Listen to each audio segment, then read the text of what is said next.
Salitang mahalagang sambitin. Salitang salamat ay mahalagang sambitin.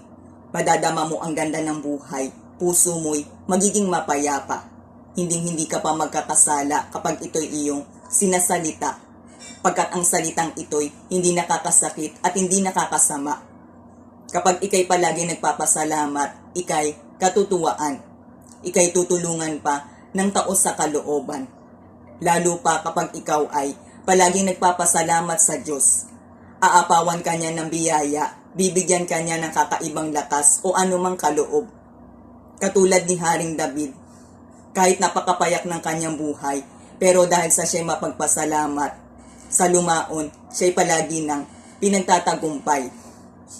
Siya'y palaging itinataas, pagkat palagi niyang itinataas at pinasasalamatan ang Diyos na lumikha sa kanya. Kahit minsan siya'y nagkamali, pinarusahan, dumanas ng maraming hirap, hindi pa rin siya nagdamdam, kundi patuloy pa rin siyang nagpasalamat at patuloy pa rin siyang nag-alay ng papuri sa Diyos. Kaya naman sa bandang huli, siya'y binigyan pa rin ng mabuting gantimpala.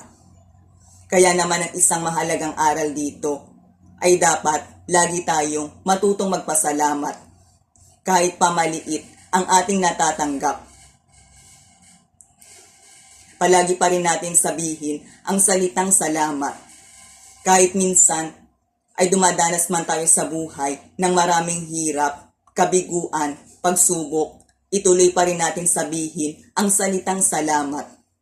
Pagkat sa bandang huli ay tagumpay pa rin naman ang ating makakamtan. Makakamtan pa rin natin sa buhay ang ligaya, magandang bukas. Basta't ang mahalaga ay patuloy tayong magpakatatag, kapitan ang salitang pag-asa, at magpasalamat pa rin.